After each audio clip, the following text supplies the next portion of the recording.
Na semana passada, nós começamos uma nova série chamada Ao Redor da Mesa. A proposta dessa nova série é conversarmos sobre fatos na vida de Jesus ao longo do seu ministério, ou seja, estão narrados nos 4 evangelhos alguns acontecimentos que Jesus ensina lições valiosas, lições preciosas, não em momentos de discurso, de pregação, em momentos de formalidade, mas em momentos informais, em reuniões, em meio a refeições, em reuniões em lugares onde ele era convidado. A gente vai falar, por exemplo, ao longo da série sobre a refeição onde ele multiplica pães e peixes e traz alguns ensinamentos.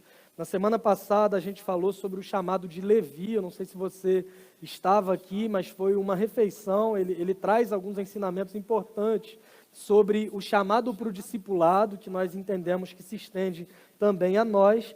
E no texto de hoje, obviamente, não vai ser diferente, a gente vai falar sobre um acontecimento que se dá ao redor da mesa, em meio a uma refeição. No texto de hoje, nós temos a história de 2 pecadores. Eu queria que você lesse o texto junto comigo, eu queria que você ouvisse a pregação, entendendo o tempo todo que nós estamos falando de 2 pecadores. Seria bom se você, à medida que a gente fosse falando, já pudesse ir pensando com qual dos 2 você se identifica mais. Se você acha que não se identifica com nenhum dos 2, é muito bom te receber aqui hoje, Senhor Jesus. Seja muito bem-vindo entre nós, porque é fato que todos nós somos pecadores. O Evangelho de Lucas, ele é bem interessante, que normalmente nas suas histórias ele apresenta um contraponto. Ele vai mostrar um vilão que não se acha tão vilão assim, e ao mesmo tempo ele vai apresentar quase que 100% dos casos, um herói que é improvável numa história. Na semana passada a gente falou sobre Levi. Levi seria a última escolha dos religiosos por conta da sua profissão, por conta do seu modo de vida, e na verdade Jesus estava censurando não Levi, mas os religiosos que se achavam mais dignos da graça de Deus do que aquele homem. É no Evangelho de Lucas, por exemplo, que você encontra a parábola do bom samaritano, onde Jesus está falando mal de líderes religiosos, de sacerdotes, de levitas, e apresentando um herói como sendo um homem totalmente improvável, alguém que os judeus não consideravam sequer puros, e Jesus o apresenta como herói de uma história. Semana passada, a mesma coisa, e há sempre esse diálogo, esse contraponto de Jesus com esses religiosos, com esses mestres da lei, com esses fariseus, ou tanta gente que a gente vai vendo ao longo desse evangelho. O texto de hoje, ele traz um cenário parecido com isso, em certo sentido. Nós somos apresentados ao primeiro pecador, que é um homem fariseu, é um partido religioso conhecido pela observância à lei, pelo conhecimento que eles tinham da lei de Deus. É isso que a Bíblia se refere quando a gente fala em fariseus. E nós somos apresentados também ao segundo pecador nesse texto, na verdade uma pecadora, uma mulher conhecida em toda a cidade por seu pecado. Não sei como as pessoas se identificam. Quem é fulano? Normalmente as pessoas falam o nome do cônjuge, né? Fulano, marido de não sei quem. Às vezes as pessoas usam a profissão, quem é tal pessoa? Ele é dentista, é advogado, é pedreiro, enfim. A gente vai identificando as pessoas por esses adjetivos, ou cônjuge, ou a profissão, ou tantas outras coisas. Características físicas, por exemplo, gordo e careca são um prato feito, né? Um prato cheio para quem faz esse tipo de diferenciação. No caso dessa mulher, ela era conhecida em toda a cidade por ser uma mulher pecadora. Alguns comentaristas bíblicos sugerem, inclusive, que ela provavelmente é uma ex-prostituta. 2 pecadores, um religioso e uma mulher conhecida por ser pecadora. O cenário desse encontro é na casa desse religioso. Ele convida Jesus para uma refeição na sua casa. De repente, essa mulher pecadora entra na casa e ela vai direto a Jesus. Então, a gente vê a história dos 2 pecadores, esse cenário, e nós vemos também, e é sobre isso que eu queria conversar mais com você nesse momento, 2 atitudes opostas em relação a Jesus, que vem dessa mulher pecadora e, ao mesmo tempo, vem desse mestre da lei, desse homem conhecedor da lei. Uma das atitudes e uma das respostas é uma frieza, resultado de uma religião de obras, de alguém que conseguiria agradar a Deus pelo seu modo de vida, e a outra resposta é uma afeição profunda, uma afeição calorosa que é nascida da graça salvadora de Deus. Abra sua Bíblia comigo em Lucas, no capítulo 7, a gente vai ler do verso 36 ao 50.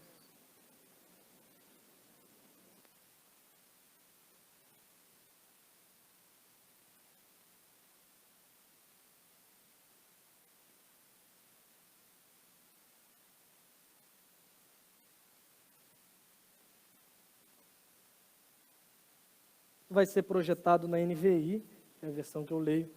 Se você puder abrir a sua Bíblia em Lucas capítulo 7, dos versos 36 a 50, o texto vai dizer assim: Convidado por um dos fariseus para jantar, Jesus foi à casa dele e reclinou-se à mesa. Ao saber que Jesus estava comendo na casa do fariseu, certa mulher daquela cidade, uma pecadora, trouxe um frasco de alabastro com um perfume e se colocou atrás de Jesus a seus pés. Chorando, começou a molhar-lhe os pés com suas lágrimas. Depois os enxugou com seus cabelos, beijou-os e os ungiu com o perfume. Ao ver isso, o fariseu que o havia convidado disse a si mesmo: se esse homem fosse profeta, saberia quem nele está tocando e que tipo de mulher ela é, uma pecadora. Então lhe disse Jesus: Simão, tenho algo a dizer a você. Dize, mestre, disse ele. 2 homens deviam a certo credor. Um lhe devia 500 denários e o outro 50. Denário era uma medida, era uma moeda que simbolizava a diária de um trabalhador braçal. Quem está devendo 500 denários, nós estamos falando de 500 diárias de trabalho, é o resultado do trabalho de, sei lá, 1 ano e meio, quase 2 anos. Não sou bom de matemática, deu para perceber. E o outro, 50. Nenhum dos dois tinha com que lhe pagar, por isso perdoou a dívida a ambos. Qual deles o amará mais? Simão respondeu: suponho que aquele a quem foi perdoada a dívida maior. Você julgou bem, disse Jesus. Em seguida virou-se para a mulher e disse a Simão: vê essa mulher? Entrei em sua casa, mas você não me deu água para lavar os pés. Ela, porém, molhou os meus pés com suas lágrimas e os enxugou com seus cabelos. Você não me saudou com um beijo, mas essa mulher, desde que entrei aqui, não parou de beijar os meus pés. Você não ungiu a minha cabeça com óleo, mas ela derramou perfume nos meus pés. Portanto, eu digo, os muitos pecados dela lhe foram perdoados, pois ela amou muito, mas aquele a quem pouco foi perdoado, pouco ama. Então Jesus disse a ela: seus pecados estão perdoados. Os outros convidados começaram a perguntar: quem é esse que até perdoa pecados? Jesus disse à mulher: sua fé a salvou, vá em paz. Vamos orar? Deus, obrigado pela tua palavra lida, e a gente pede ao Senhor que por meio do teu Espírito Santo, o Senhor fale aos nossos corações nesse momento. A partir desse encontro, desse diálogo, desse cenário, desse desenvolvimento que se dá ao redor da mesa, e a gente compreende que há lições aqui perfeitamente aplicáveis para a nossa realidade hoje. Nos faça olhar para esse texto e perceber onde estamos representados nele. Nos faça olhar para esse texto e entender que, por mais que sejamos pecadores, nós somos alvos da graça do Senhor, e que a gente saia daqui conscientes do nosso pecado, mas ao mesmo tempo gratos pela graça que foi derramada em nós por meio do que Cristo fez na cruz do Calvário. É no nome dele que oramos agradecidos. Amém. De forma muito direta, então, esse texto ele traz algumas coisas que eu queria refletir com você. A primeira delas é o retrato desses 2 pecadores. A missão de Jesus é muito clara ao longo dos evangelhos, ao longo do seu ministério. A sua missão é buscar e salvar pecadores perdidos.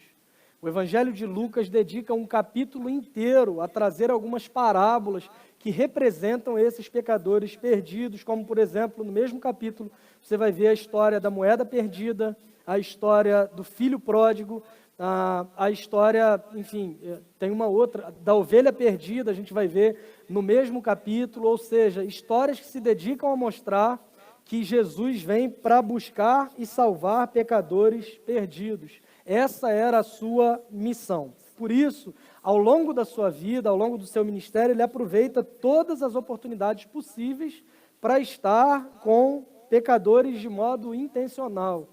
Jesus ele está sempre cercado por pecadores.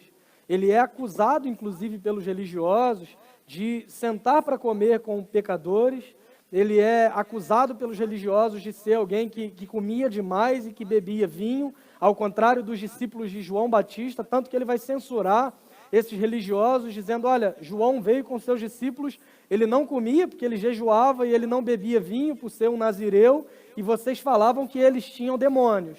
Agora vem o Filho do Homem comendo, bebendo, e vocês também dizem que ele tem demônios. O problema não era com o jejum ou com comer, com não beber ou com beber, o problema era que eles não supriam as expectativas daqueles homens religiosos.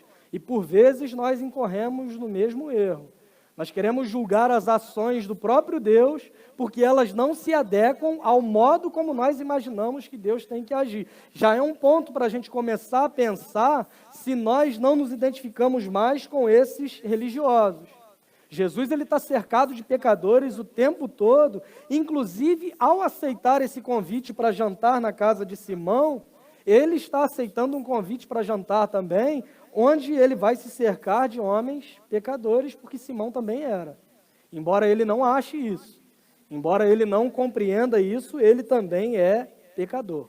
Aliás, o propósito de Simão ao convidar Jesus para sua casa não era um motivo nobre, ele não queria ter comunhão com Cristo, mas muito provavelmente ele está tentando provar que Jesus não é essa pessoa que o povo está dizendo que ele é.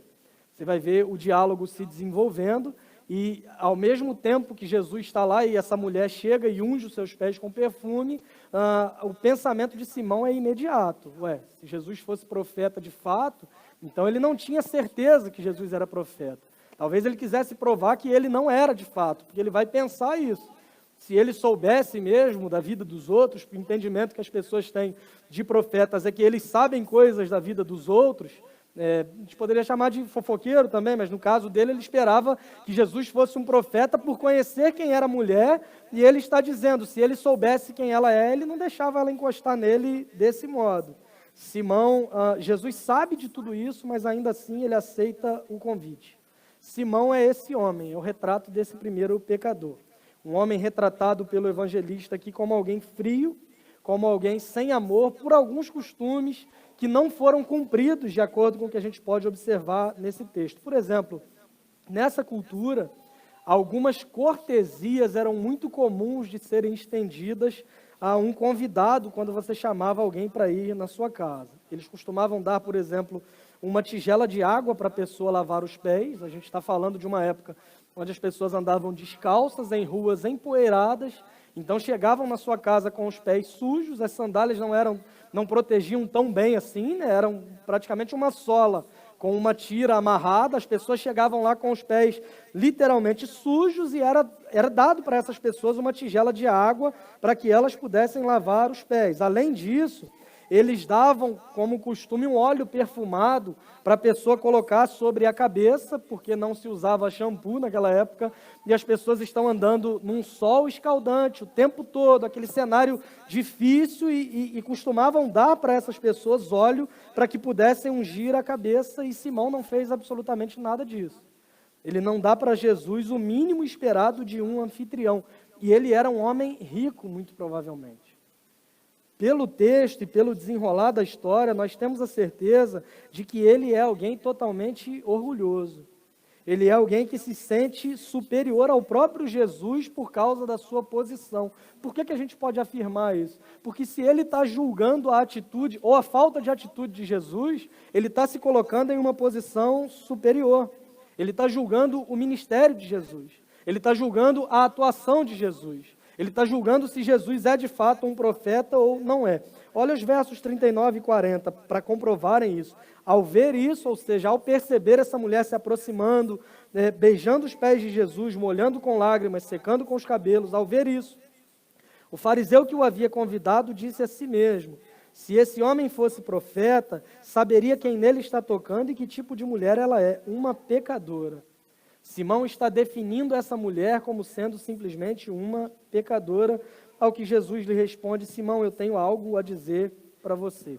A lógica de Simão ela é muito simples.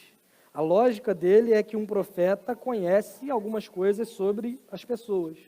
Um profeta saberia que essa mulher é uma grande pecadora. Portanto, se Jesus é um profeta de Deus, ele não teria qualquer contato com essa mulher, exatamente por saber que ela é uma pecadora. A lógica dele faz algum sentido.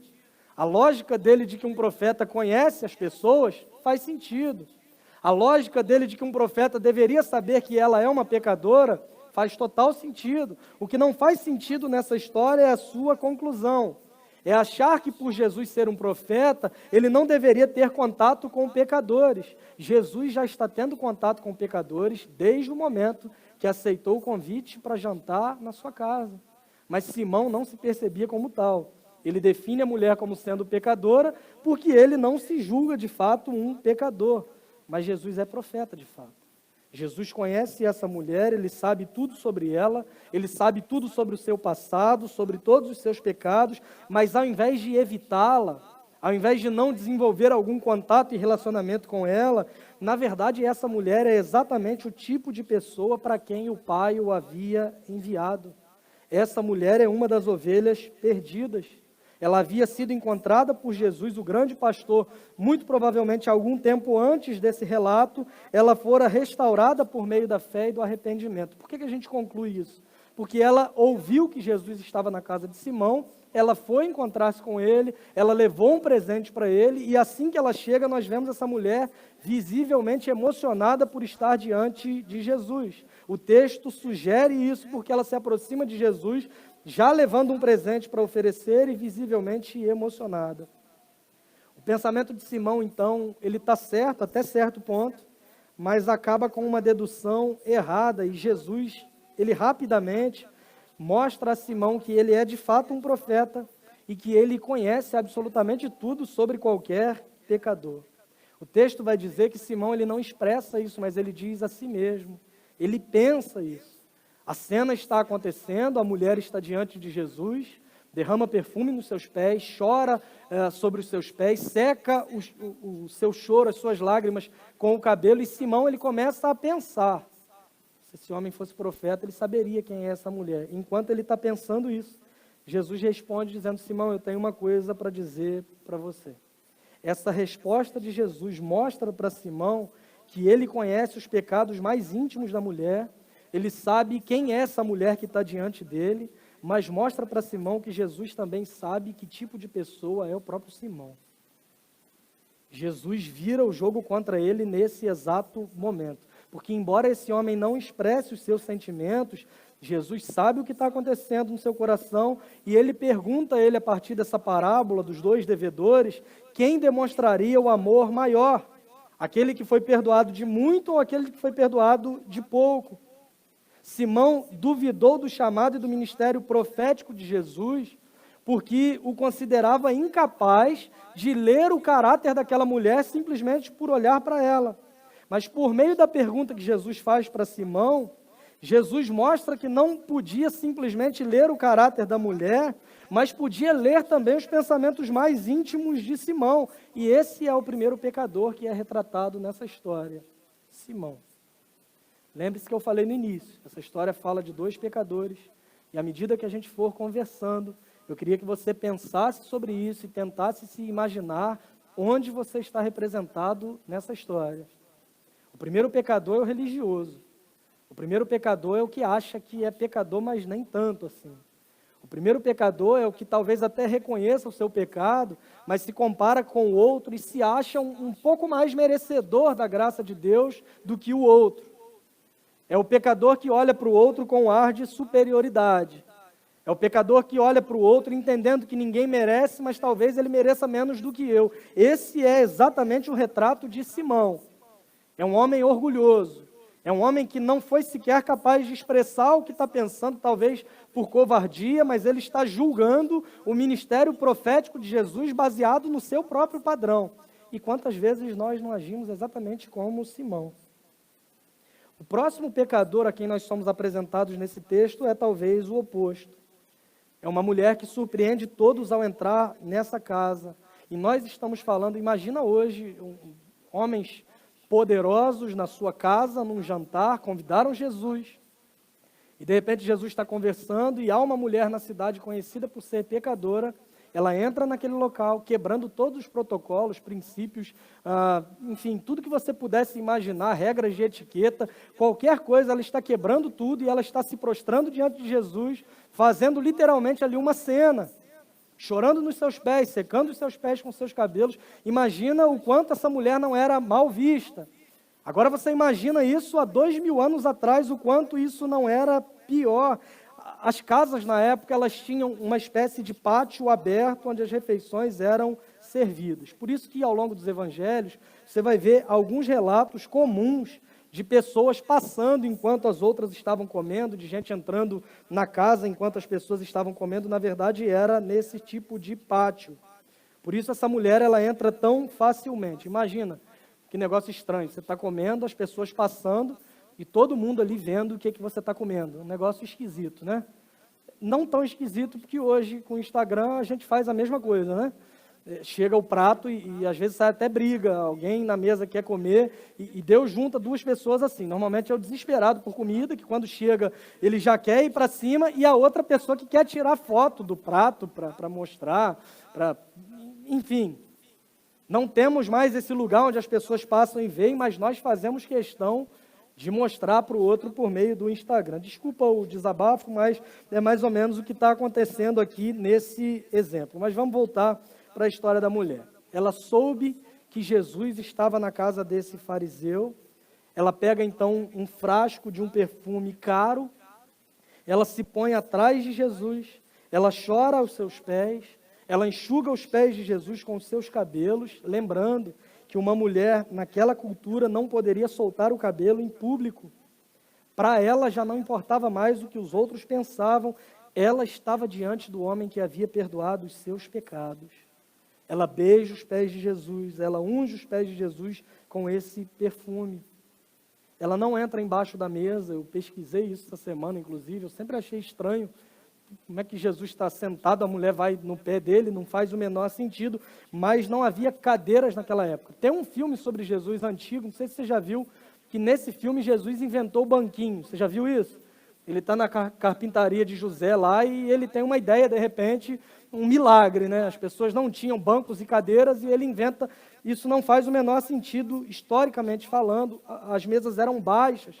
As pessoas costumavam comer quase deitadas, elas se apoiavam sobre o cotovelo esquerdo, porque eles precisavam comer com a mão direita, não havia possibilidade, a mão esquerda era vista com desprezo nessa cultura, por isso que você vai ver toda a narrativa bíblica falando que Jesus está à direita de Deus, à destra e tal.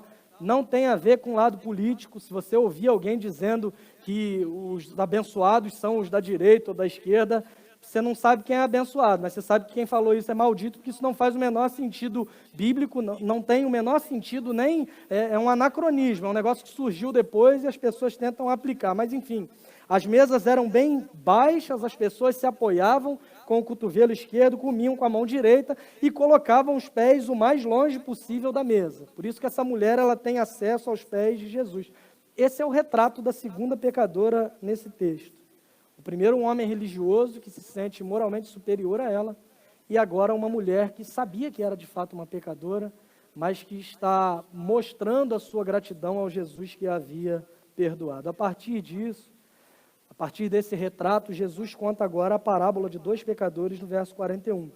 Depois que Jesus disse para Simão que tinha algo a dizer a ele, e ele disse, então fala, Jesus diz o seguinte: 2 homens deviam a um certo credor, um lhe devia 500 denários e o outro 50. Nenhum dos dois tinha com que lhe pagar, por isso perdoou a dívida a ambos. Qual deles o amará mais? Como essa parábola se relaciona com essa mulher e com Simão? O que Jesus está propondo quando ele conta essa história? Parece muito simples. O devedor que devia a quantia muito elevada é a mulher. O primeiro devedor devia 500 denários, quase 2 anos de salário no mundo antigo, uma grande soma de dinheiro. Essa era a imagem do pecado da mulher que as pessoas tinham. Ela era uma grande pecadora e como ela foi perdoada de uma dívida tão grande, ela amou muito a Jesus porque ele cancelou a sua dívida enorme de pecado. O segundo devedor devia 50 denários, uma dívida muito menor se comparada com a dívida do outro. e esse devedor era Simão na cabeça dele. Pecador, mas nem tanto. Só que o ponto central do texto, para mim, é o que está escrito no verso 42, quando Jesus vai dizer nessa história que, independente do tamanho da dívida, ele vai dizer o seguinte: nenhum dos dois tinha com que ele pagar. Esse é um ponto fundamental. Os dois deviam quantidades diferentes, mas Jesus deixa claro que nenhum deles seria capaz de pagar essa dívida. Por menor que a dívida de Simão fosse aos seus próprios olhos, Jesus está deixando claro para ele que ele também não era capaz de pagar essa dívida. A grande questão de nos entendermos como pecadores é essa. O problema de nos considerarmos talvez moralmente superiores a outros pecadores é pensar que, de algum modo, nós conseguimos merecer, em certo sentido, a graça de Deus. É pensar que, de algum modo, eu consigo retribuir ao sacrifício de Jesus por meio das minhas boas atitudes. Isso não é possível. Independente do tamanho da sua dívida, se você deve 550, 5 milhões, independente de quanto você ache que é pecador, do quão melhor que os outros pecadores você se julgue, nenhum de nós é capaz de pagar essa dívida. E Simão começa a entender esse ponto quando Jesus pergunta a ele o seguinte: qual desses dois vai amar mais esse homem que perdoou a dívida deles? E agora ele fica numa encruzilhada. Se ele diz que não sabe, ele se passaria por alguém não tão inteligente assim, e ele era um fariseu. Alguém conhecido pelo seu zelo e conhecimento da lei. Ele está cercado de gente. Jesus contou uma história simples. Se ele fala assim, eu não sei o que o senhor está querendo dizer, as pessoas iriam julgá-lo como sendo não tão inteligente assim, para não falar burro, que é uma palavra muito ofensiva. Por outro lado, se Simão fala que sabe, ele seria para ele como admitir que ele também era um pecador que não tinha como pagar a dívida. Por isso ele responde tentando fugir, dizendo, olha, eu suponho, eu imagino, eu acho que quem vai amar mais é o que foi perdoado da maior dívida. Esse homem é a imagem perfeita de alguém que acha que conquista a salvação pelo seu próprio esforço. Essa mulher é a imagem perfeita de alguém que sabe que não pode pagar, que não merece o perdão, mas é salva por meio da graça. É muito difícil para um homem orgulhoso como Simão amar pecadores, porque os pecadores recebem de graça aquilo que ele acha que ganhou por meio do seu próprio sacrifício e esforço. Os orgulhosos se ressentem da graça de Deus, porque a graça nos nivela por baixo. Independente de quem você seja, independente da tua profissão, da tua família, independente de qualquer coisa. A graça de Deus nos mostra que todos nós somos incapazes de pagar essa dívida que nós tínhamos com Deus. A graça de Deus nos mostra que todos nós, ou aliás, que nenhum de nós merece absolutamente nada da parte de Deus. Por isso que o nome é graça.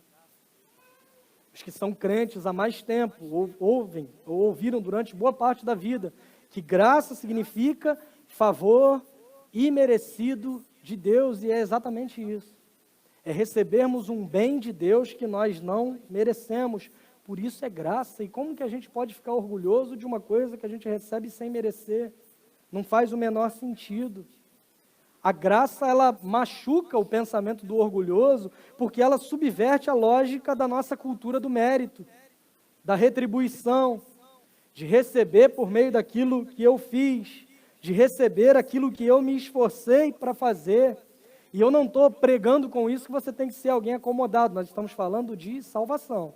No seu trabalho, você precisa se dedicar, você vai receber de acordo com a sua dedicação e esforço. Isso é óbvio. Não é para você sair daqui, não trabalhar, e quando seu chefe te questionar, você fala, não, é tudo pela graça de Deus, o pastor pregou isso domingo, ele vai falar, então beleza, de graça receber, de graça dai, vou lembrar disso no dia de pagar o seu salário também, vai ser pela graça. Eu estou falando de salvação. Nenhum de nós é capaz de merecer esse favor de Deus por meio de quem nós somos. A graça soa como injustiça para aqueles que são religiosos. Algumas parábolas de Jesus, para mim, durante boa parte da vida, me soaram exatamente como sem sentido ou injustas. Aquela parábola que Jesus fala dos trabalhadores, para mim, é o exemplo mais claro disso. Ele recrutou algumas pessoas para trabalhar às 6 da manhã e combinou um salário com elas. Ele recrutou pessoas às 9 da manhã e combinou o mesmo salário. Ao meio-dia, o mesmo salário. Às 3 da tarde, o mesmo salário. Às 5 da tarde, o mesmo salário. E todas elas saíram às 6 da tarde e receberam exatamente a mesma coisa. Não faz sentido. Soa como injustiça com aquele que chegou e trabalhou desde cedo. E durante muito tempo eu pensei que realmente não fazia sentido, até entender que esse trabalhador da última hora sou eu, é você. Outra parábola que parece não fazer sentido, e a gente até canta uma música aqui sobre ela, é a história das 100 ovelhas. Eu não sei se você já ouviu isso e já parou para pensar no sentido que faz um pastor ter 100 ovelhas seguras num curral, de repente uma se perdeu, ele deixa 99 ovelhas e vai atrás de uma. Pela lógica utilitarista que a nossa cultura tem da vida, não vale a pena de modo nenhum. Arriscar 99 ovelhas em troco de uma, e talvez você olhe essa parábola e pense que ela também não faz o menor sentido, até entender que essa ovelha perdida é você, e aí faz toda a diferença. Percebam que o lugar onde nós nos enxergamos na história é o que vai mudar o nosso entendimento sobre a graça de Deus. Assim é com Simão e a mulher. Simão se achava uma das 99 ovelhas. Mas Jesus vai sair para ir atrás dessa pecadora, essa ovelha que se perdeu, essa mulher, e não faz sentido. Ele não percebia que ele era também, assim como a mulher, e assim como ela sabia que era, Simão não sabia que ele era uma ovelha perdida. E nós julgamos essas histórias como sem sentido, até entendermos que nós somos o alvo da graça de Deus. Olha como Jesus explica a diferença entre Simão e essa mulher. Ele dá o retrato dos dois pecadores, ele conta essa história, essa parábola dos dois pecadores, e agora a gente vê a partir do verso 44, a resposta desses dois pecadores à história que Jesus propõe. Simão responde no 43, suponho que aquele a quem foi perdoada a dívida maior, e Jesus diz para ele, você julgou bem. Em seguida, virou-se para a mulher e disse a Simão, vê essa mulher? Entrei em sua casa, mas você não me deu água para lavar os pés. Ela, porém, molhou os meus pés com suas lágrimas e os enxugou com seus cabelos. Você não me saudou com um beijo, mas essa mulher, desde que entrei aqui, não parou de beijar os meus pés. Você não ungiu a minha cabeça com óleo, mas ela derramou perfume nos meus pés. Portanto, eu digo, os muitos pecados dela lhe foram perdoados, pois ela amou muito, mas aquele a quem pouco foi perdoado, pouco ama. Jesus aponta para a mulher, que Simão julgava como uma pecadora, e Jesus está apontando para essa mulher e perguntando para Simão se ele tinha observado a atitude dela. Essa mulher que você julga pecadora, eu estou te mostrando que ela é um bom exemplo, porque você, Simão, você não me deu a cortesia básica que qualquer visitante comum receberia.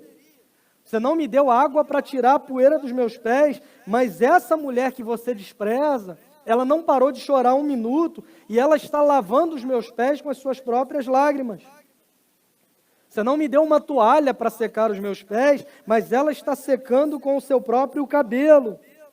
Você não me recebeu dando boas-vindas com um beijo, que era um costume dessa cultura, mas essa mulher está beijando os meus pés. Você não me deu a unção de costume com óleo para eu colocar sobre a minha cabeça, para perfumar o ambiente, mas essa mulher pegou um frasco com um perfume caro e jogou simplesmente ungindo os meus próprios pés. Simão não mostrou a Jesus nem mesmo as formas mais básicas de hospitalidade. Na verdade, irmãos, quando nós olhamos para essa história, nós percebemos que Simão não desprezava só essa mulher pecadora, mas ele desprezava o próprio Jesus, porque ao invés de honrá-lo, ele o trata com desprezo o tempo todo. Por meio das suas omissões nessa hospitalidade, por meio dos seus pensamentos, que talvez Jesus não seja o profeta que as pessoas estão dizendo, por meio, inclusive, da sua própria atitude de convidar Jesus para comer na sua casa, não para honrá-lo, mas para mostrar para os outros que ele não era quem as pessoas diziam que ele era. Ele não despreza só a pecadora, ele despreza o próprio Jesus. E quando nós desprezamos pecadores porque nos achamos superiores a eles, nós estamos desprezando a graça de Deus que é capaz de alcançar o pior dos pecadores, e o pior dos pecadores somos nós. Simão não honra Jesus, mas ele o trata com desprezo, ele não o ama. Ele é simplesmente alguém religioso. A mulher, embora vista como pecadora, ela amava Jesus e ela demonstra isso de modo enfático. Qual é a grande diferença entre eles? Ela teve os pecados perdoados. Simão não. Ela teve os pecados perdoados porque ela entendeu que ela era uma pecadora. Simão não, ele era um orgulhoso.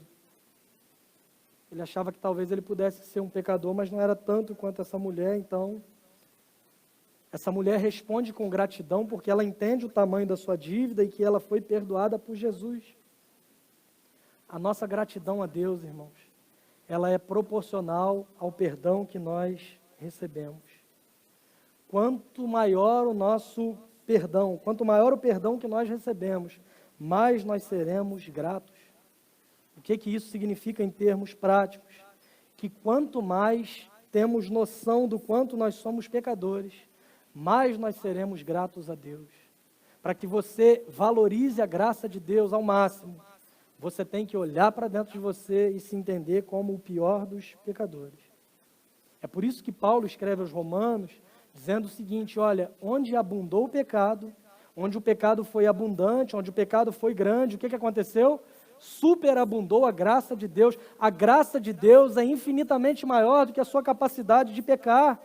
A graça de Deus é infinitamente maior do que a sua capacidade de ofender ao próprio Deus. A graça de Deus é infinitamente maior do que o teu passado, do que os teus traumas, do que a tua vida pregressa de pecado, do que tudo o que você fez da sua história, talvez por não se achar digno, talvez por se achar alguém que não pode ser perdoado porque fez coisas absolutamente terríveis. A graça de Deus, ela é maior. O pecado pode abundar, mas onde o pecado abundou, se eu reconheço o perdão de Deus por meio da sua graça, essa graça é maior do que o nosso próprio pecado. Mas para entender e valorizar a graça de Deus, eu preciso entender o tamanho do meu pecado. Por isso que Paulo se apresenta como sendo o pior dos pecadores. Não é que você é o segundo, o terceiro, não. Paulo se apresenta como sendo o pior dos pecadores, porque ele é quem está escrevendo. Se fosse eu escrevendo a carta, eu me sinto o pior dos pecadores e você deveria se sentir assim também. Para a gente não ter a atitude de Simão, desse olhar altivo, orgulhoso, prepotente, arrogante, de achar o outro pior do que nós somos, a gente deve olhar para dentro e entender que, de fato, o pior dos pecadores sou eu mesmo. C.S. Lewis tem uma frase muito interessante, que ele diz o seguinte: se você não é o pior pecador que você conhece, então você precisa se conhecer melhor. E às vezes o nosso foco está voltado para o outro, para o pecado do outro. E quando a gente se preocupa demais com o que o outro tem que fazer ou deixar de fazer, a gente se esquece de olhar para dentro e perceber o quanto nós somos pecadores. E por que é importante compreender o tamanho do meu pecado e o quanto eu sou pecador? Porque a minha gratidão a Deus é proporcional ao tamanho do perdão que eu recebi. E o meu perdão recebido, ele é maior se o meu pecado for maior. Eu quero que você saia daqui se sentindo o pior dos pecadores. Isso não combina muito com o que as pessoas têm pregado hoje em dia. Eu quero que você saia daqui se sentindo o pior dos pecadores. Mas eu quero que você saia daqui entendendo que a graça de Deus é muito maior do que o seu pecado. Só há uma mensagem no mundo que revela para nós essas duas coisas ao mesmo tempo. E é a mensagem do Evangelho. A velha boa nova. A mensagem de que Deus criou o homem perfeito, havia perfeita comunhão, mas esse homem decidiu pecar. Adão e Eva, nossos primeiros pais, desobedeceram, se afastaram do Criador, e eles são o retrato de todos nós, que também desobedecemos e nos afastamos por quem nós somos. Todos nós herdamos essa natureza rebelde, pecaminosa, afastada de Deus, inimigos de Deus nós somos por nascimento, porque essa conexão ela foi desfeita. Todos nós devemos alguma coisa, seja 50, 500, 5 mil, 5, 10 centavos, todos nós devemos alguma coisa. E não teríamos como pagar, nenhum de nós. Nem Simão, que se julgava melhor do que essa mulher, teria como pagar essa dívida. A parábola de Jesus deixa claro isso. Essa conexão, ela está quebrada do Criador com as criaturas, e nada do que nós pudéssemos fazer seria capaz de refazer essa relação. Deus envia então Jesus, que vive uma vida perfeita, agradando a Deus totalmente, cumprindo a lei de modo perfeito. Ele morre em uma cruz, assumindo a nossa condenação, ressuscita ao terceiro dia, vencendo a morte e provando que o sacrifício foi aceito. O salário do pecado é a morte, ou seja, qualquer pecador é derrotado pela morte de modo justo. Se Jesus fosse derrotado pela morte, seria um sinal de que ele foi também um pecador. A prova que Jesus não tem pecado é a sua ressurreição. A prova que ele viveu uma vida perfeita é exatamente a sua vitória sobre a morte. Quando ele ressuscita, por isso que Paulo vai dizer que ele ressuscita para a nossa justificação. Quando ele vence a morte, nós somos declarados justos diante de Deus, mediante a fé que nós temos nele, porque essa é a prova final de que ele é o sacrifício perfeito. Essa é a prova definitiva de que o sacrifício de Jesus foi aceito por Deus. O que isso tem a ver com a gente? O que eu preciso fazer para ganhar essa salvação, para ser salvo? Fé e arrependimento é exatamente o que a gente vê nessa mulher pecadora. Ela creu, ela se arrependeu, e a sua vida mostra que ela dá frutos disso, demonstrando publicamente a fé que ela depositava em Jesus. Ela não foi salva porque ungiu os pés de Jesus. Ela não foi salva porque beijou, porque chorou nos pés de Jesus. É o contrário. Porque ela foi salva, ela foi até Jesus para demonstrar a sua gratidão. Nós não somos salvos pelas obras que fazemos. Simão não entendia isso, e talvez você, com seu coração religioso, também não entenda. Você pode dizer que entende na teoria, mas talvez a tua prática de vida mostre o contrário. Talvez ao olhar para o outro e se comparar com os outros pecadores, e você se julgando alguém superior, você está demonstrando na prática que você não crê exatamente nisso. Se você acha que pode ser salvo pelo teu bom comportamento, padrão de conduta, boas obras, você não entendeu o Evangelho de Cristo Jesus. O Evangelho nos mostra que a salvação é pela graça, por meio da fé, e isso não vem de vós, é dom de Deus. Não sou eu que conquisto. Jesus que conquistou, e eu recebi isso de graça por meio da fé que eu deposito em Cristo Jesus. Paulo ainda deixa claro para os Efésios, quando ele diz: não é por obras para que ninguém se glorie. Eu não tenho motivo para me gloriar dizendo, eu sou salvo, como eu sou bonzinho. Não, a salvação ela não é uma recompensa para o justo.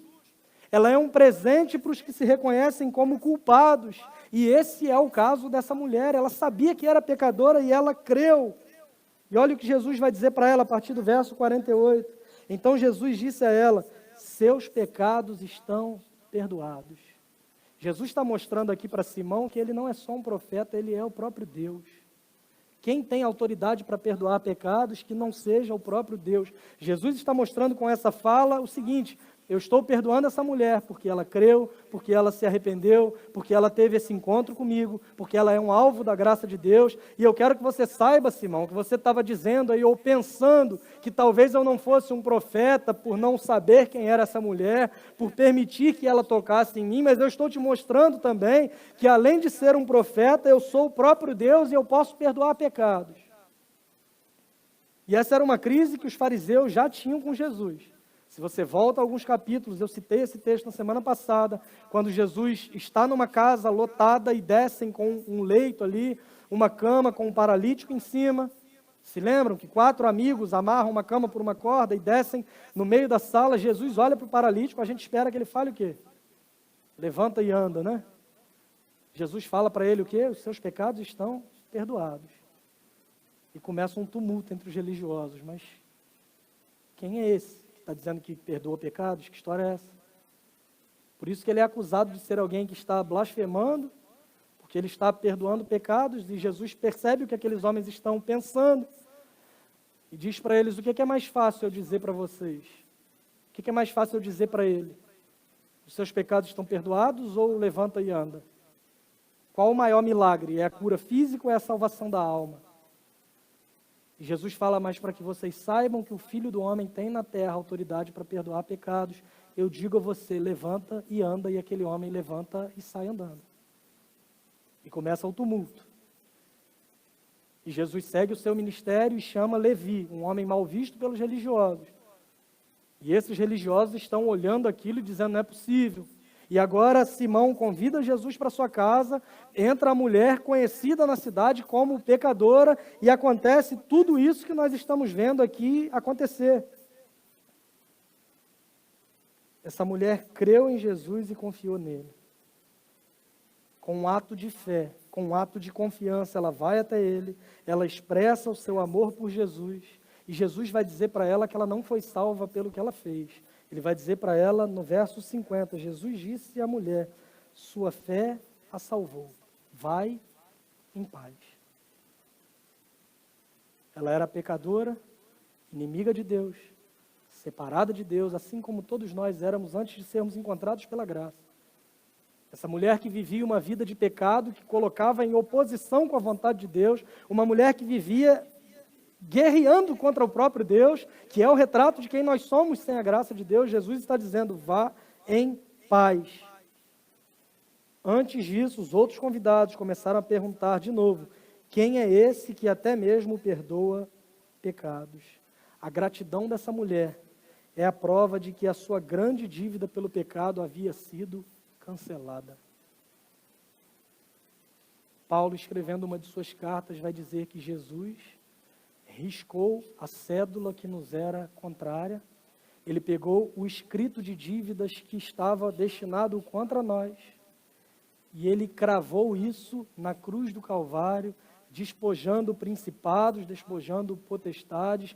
A sua vitória é também a nossa vitória contra o próprio pecado. O diabo não tem poder algum sobre nós, porque a nossa dívida foi totalmente paga. Por isso que Paulo vai dizer aos romanos, portanto, agora, nenhuma condenação há para os que estão em Cristo Jesus, porque o Espírito da vida em Cristo Jesus te livrou da lei, do pecado e da morte.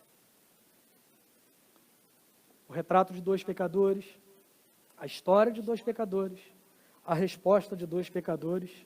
A grande questão, quem é você nessa história? Nós somos Simão ou somos essa mulher? Ou nós temos uma preocupação fria e indiferente por Cristo, porque ainda estamos em nosso pecado e não o reconhecemos, impossibilitando assim recebermos esse perdão por meio da graça. Ou nós somos como essa mulher que entendeu que o seu caso era desesperador, que ela não tinha como pagar a dívida, que a sua vida era miserável, que o inferno era o seu destino final, até que ela foi encontrada pela graça, conheceu Jesus e creu nele. Lembre-se o tempo todo que a sua compreensão da graça e do perdão de Deus são proporcionais à sua compreensão do tamanho do seu pecado. Mais uma vez, eu quero que você saia daqui hoje se achando o pior dos pecadores.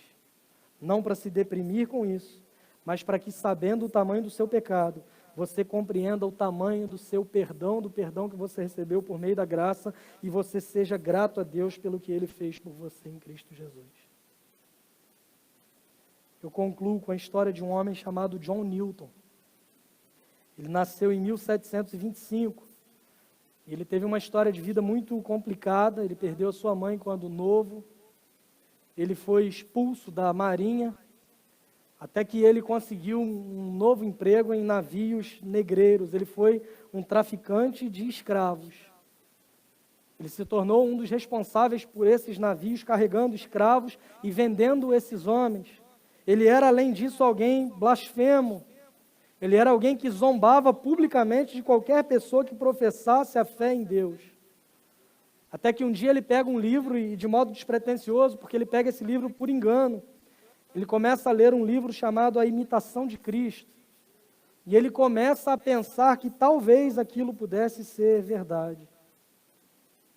Depois de um certo tempo, em um desses navios que trabalhava, ele enfrenta uma tempestade terrível em que ele achou que fosse morrer. E mesmo sem crer em Deus, no auge do seu desespero, ele clama por misericórdia e diz que se sente constrangido porque não cria em Deus e porque entendia que não poderia haver também misericórdia para ele. Ele achava que os seus pecados jamais poderiam ser perdoados.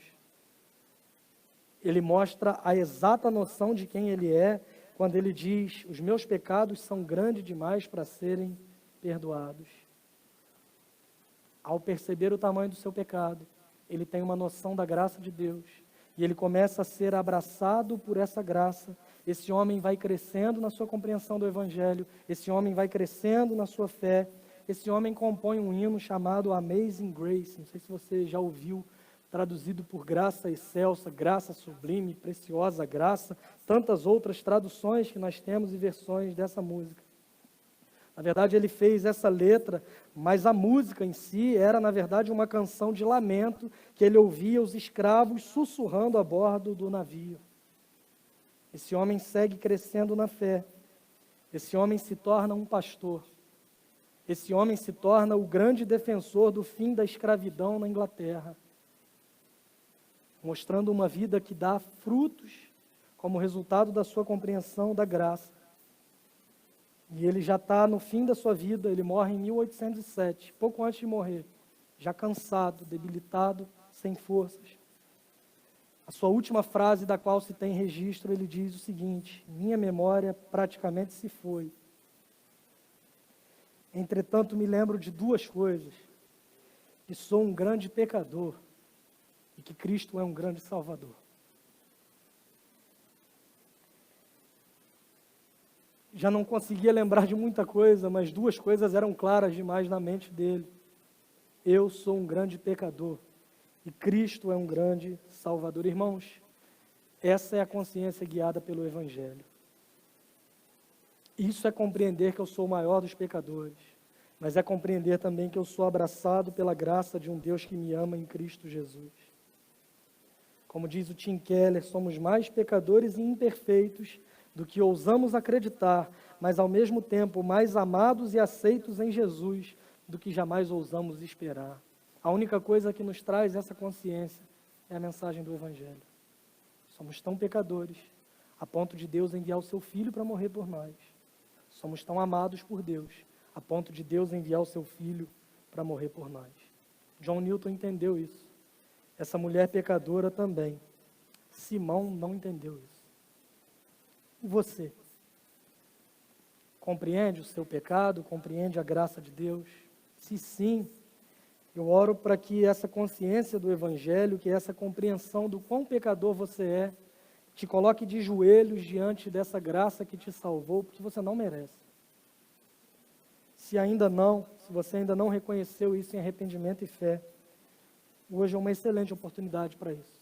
Me procura no final do culto, que eu quero conversar e orar com você. Nesse momento a gente vai cantar sobre essa graça maravilhosa, sobre essa graça preciosa que nos alcançou. Enquanto a gente canta essa canção, que é essa música composta por esse homem, eu queria que você olhasse para dentro de si, percebesse o tamanho do seu pecado. Mas que isso não gere desespero em você ao perceber o tamanho do seu pecado, mas que isso produza gratidão, porque eu entendo o quanto eu sou pecador, e por entender o quanto eu sou pecador, eu dou glória a Deus em Cristo Jesus, porque eu entendo que na minha vida, onde abundou o pecado, superabundou essa graça de Deus. Que Deus seja glorificado.